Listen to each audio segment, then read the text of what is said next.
Bonjour tout le monde, ici le prof, bienvenue à cette 47e vidéo tutoriel sur GameMaker.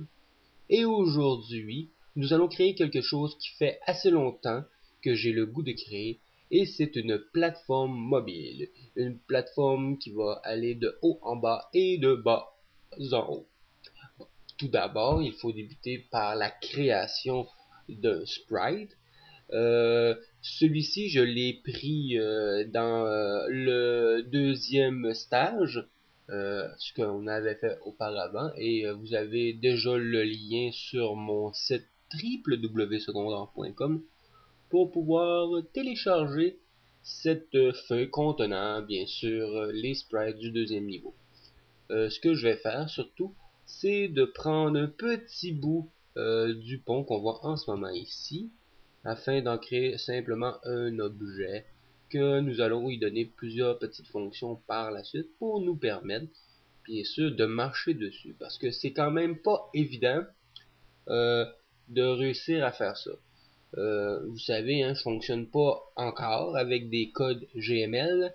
Je dis pas que j'en ferai jamais, non, mais si j'ai le choix entre la programmation que j'utilise, parce que c'est ce que je connais le mieux, versus le langage GML que je ne connais pas vraiment, ben je préfère faire de ma manière à moi, jusqu'au moment que ce que j'essaie de faire devienne impossible. Bon, comme on peut voir, ce que je fais en ce moment, je sélectionne le petit bout. Hein, vous pouvez soit prendre une image comme je fais en ce moment, ou soit complètement créer votre plateforme, il n'y a aucun problème avec ça.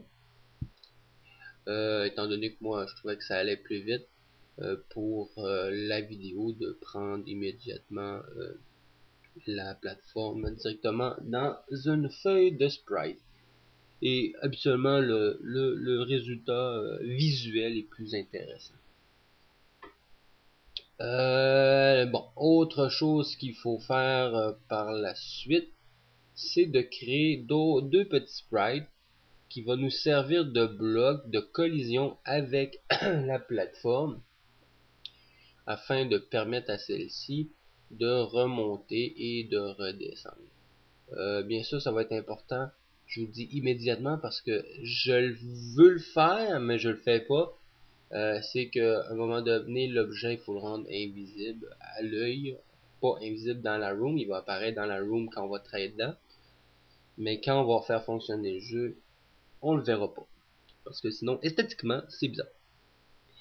Ça fait qu'on crée l'objet une fois, j'ai créé une flèche qui est pointée vers le haut, après ça, ben, je duplique le sprite à nouveau, afin de faire en sorte de pouvoir créer ma flèche vers le bas.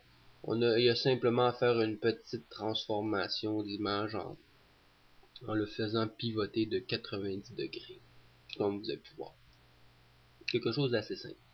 Habituellement, on s'en sert souvent pour faire un effet miroir, mais là, l'effet miroir est plutôt dans l'autre sens.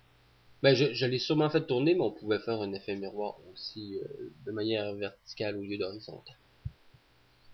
Ça donne le même résultat. Bon, là, c'est important d'aller dans la room qu'on désire faire les modifications. Là, j'ai mis ça dans cette room-ci parce que j'ai utilisé les mêmes plateformes. Mais personnellement, les plateformes, je vous les mets là-dedans pour la démonstration de la conception. Mais je ne crois pas que ces plateformes vont se retrouver dans ce niveau. Parce que je considère que les plateformes que je veux faire devraient se retrouver plutôt dans un niveau fait de manière verticale et non horizontale. Ben, on peut quand même les appliquer dans un excusez, dans un niveau horizontal, il n'y a aucun problème, là, mais je pense que le défi, ça va de le faire dans un niveau vertical pour moi. Puis on s'entend que pour le design des différents niveaux, plus c'est varié, mieux c'est. Sinon, ça peut devenir redondant et même plate à la limite pour le joueur qui va essayer votre jeu. J'en ai mis quelques-unes, c'est pour vous montrer qu'on peut immédiatement marcher dessus.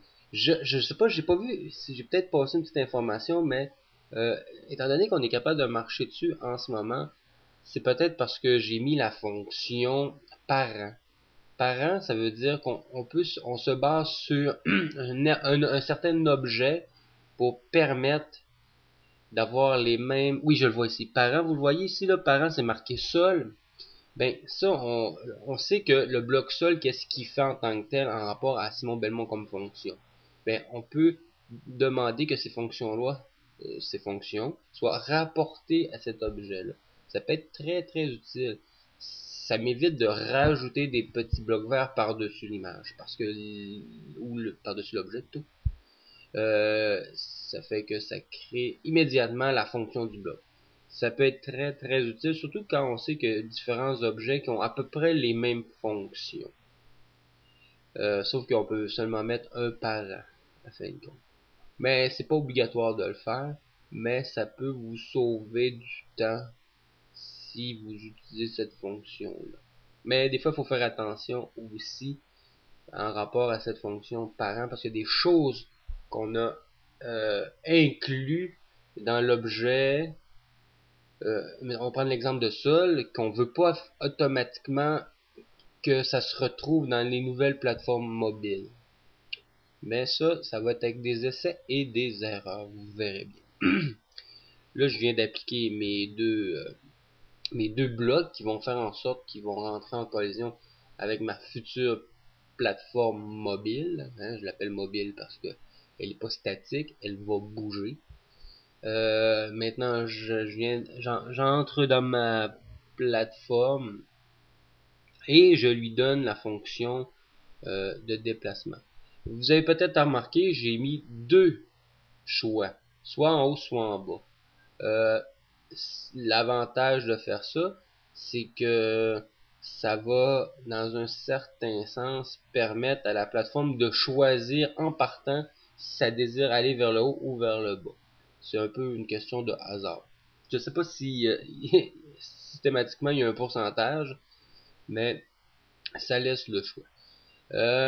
Aussi, là j'ai rajouté la collision bien sûr avec le premier bloc qui pointe vers le haut. Ça veut dire que quand il va rentrer, ma plateforme va rentrer en collision avec cette plateforme, ce bloc-ci, ben elle va changer de direction. C'est tout ce que j'ai ajouté. À fin de compte, en y pensant en ce moment, étant donné que je fais simplement changement de direction, j'aurais pu simplement utiliser un bloc. Pourquoi? Non, c'est pas vrai, c'est pas vrai. C'est pas vrai parce que je dis n'importe quoi. Oui, si j'avais pas fait de changement de sprite, parce que là, ce que j'ajoute, c'est un changement de sprite en même temps. Si ça avait été juste la direction, oui, j'aurais pu inventer juste un bloc jaune, peu importe, là. Puis que, en haut et en bas, qui aurait gardé la forme, l'élément au milieu. Sauf que là, en plus de changer la direction, j'y demande de changer de sprite parce que le fait de changer de sprite, ça va me permettre de donner une fonction différente à chaque fois que soit la plateforme monte ou soit la plateforme descend. Parce que Simon Belmont va être en contact avec la plateforme. Et ce qui va être important, c'est quand la plateforme va monter, ben, il va avoir un sprite différent qui va faire en sorte que Simon va pouvoir suivre la plateforme dans un certain sens. Et aussi, à l'inverse, quand la plateforme va descendre, ben, comme vous voyez là, en ce moment, il n'y a aucune réaction. Quand la plateforme monte, Simon Belmont, il bloque la plateforme. Quand celle-ci descend, ça va l'air être correct, mais ce qu'il faut faire, c'est s'entendre sur le fait que s'il y a un contact avec Simon Belmont, ben Simon Belmont, il doit poursuivre son ascension si la plateforme monte avec. Bien sûr, il ne doit pas bloquer la plateforme. Et c'est là que j'ai eu quand même un peu de problème à trouver les bons objets, les bonnes actions qui vont faire en sorte que ça va fonctionner. J'ai failli vous laisser tous mes essais, mais ça faisait une vidéo beaucoup trop longue. Quelque part, je l'ai déjà dit auparavant, des fois, c'est pas toujours bon de mettre qu'est-ce qu'il faut pas faire. Je peux l'expliquer, oui, c'est mieux, mais visuellement, j'aime mieux vous montrer la bonne procédure en place de vous montrer ce qui est, que j'ai essayé, puis vous faites la même chose, puis vous vous rendez compte après que fallait pas faire ça, et vous l'avez déjà fait, et vous allez dans votre tête vous dire, voyons, pourquoi il passe pas direct à la bonne procédure. C'est pour ça. C'est pour ça que je vous le dis. Bon. Là, on y va avec une variable. J'ai ajouté, bien sûr, à l'intérieur de l'objet Simon Belmont, un contact avec la plateforme, et j'ajoute la variable qui fait en sorte que si la plateforme a cette variable, ben, qu'est-ce que ça fait? Ben, Simon Belmont, lui, il va suivre cette plateforme-là. Sauf, il y a un petit problème, vous allez le voir, je vous le dis pas maintenant, mais vous allez voir, ça marche pas. Ça marche pas parce qu'il y a une chose que j'ai oublié de faire. Je suis pogné en dessous de la plateforme. C'est assez comique, merci. Maintenant, ils font plus ça, mes plateformes. Ils me poussent carrément en bas, si je le veux. Ou sinon, simplement les mettre un petit peu plus haut. Faut essayer d'éviter ça, d'être écrasé. Ce que je disais, c'est que j'ai, à l'intérieur de Simon Belmont, j'ai mis la fonction de contact avec la plateforme. Et je dis, si la plateforme monte, ben Simon Belmont, lui, doit avoir aussi un effet de direction, si on peut dire, hein, de mouvement vers le haut. Et si la plateforme descend, ben Simon Belmont doit avoir un effet de direction aussi vers le bas. Ce que j'ai fait ici. Là, bien sûr, j'ai mis une certaine vitesse, j'ai mis -1, je me suis dit, bah, ok, si ça marchait pas, peut-être ça va marcher. Si je le fais comme ça, il va peut-être descendre ou monter. Mais ça marche pas parce que ma fonction a été mal expliquée. Ma variable ne fonctionne pas bien. C'est ça le problème. Là, ce que je fais aussi, j'ai pris toute l'information du sol. Tout quand je rentre en contact avec le sol et tout ça, qu'est-ce que Simon Belmont doit faire. Parce que ça, je l'ai fait plusieurs fois. Hein. Quand Simon Belmont saute droit, saute en marchant, fait simplement s'accroupir, ou peu importe, quand il touche le sol, il doit reprendre une certaine position. Fait que ça, c'est important de l'indiquer. Et ici, c'est là que j'ai fait la correction de mon erreur. Je viens de me rendre compte que ma variable, c'est la plateforme. C'est à la plateforme qu'elle s'adresse, sa variable, et non à Simon Belmont. Simon Belmont, dans lui, il n'y a pas le sprite plateforme haut ou plateforme bas. Et vous voyez, maintenant, ça fonctionne. Ma variable de plateforme qui disait vers le haut ou vers le bas, ou up and down, je l'ai mis en, des fois je le fais en français, des fois je le fais en anglais, c'est, vous voyez, ça me pousse en bas, ça s'adressait à la plateforme. Fallait pas cocher self. Self, ça représente Simon Belmont parce que c'est dans l'objet lui-même. Self, ça veut dire lui-même. Mais c'était pas ça. Il fallait aller chercher other. Other, ça représentait l'objet qui était en collision avec Simon Belmont. L'autre chose, à fin de compte. Fait que c'est pour ça que là, ça a fonctionné.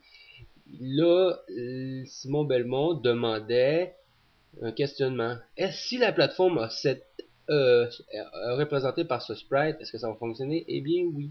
Et ça a fonctionné. Fait qu'il fallait simplement dupliquer la suite pour l'autre plateforme et changer la direction. Bon ben j'espère que c'était quand même assez clair parce que c'était pas trop compliqué, mais il faut bien regarder la vidéo. Ça fait que moi, c'est tout pour cette vidéo. Oubliez pas, vous pouvez aller sur mon site, vous pouvez m'envoyer des courriels, vous pouvez m'envoyer des commentaires sur ma chaîne YouTube, vous pouvez me faire des pouces en l'air. Il n'y a pas de problème, j'apprécie tout ça et même vous abonner aussi. Ça fait que le prof vous dit bonne continuation et à la prochaine vidéo.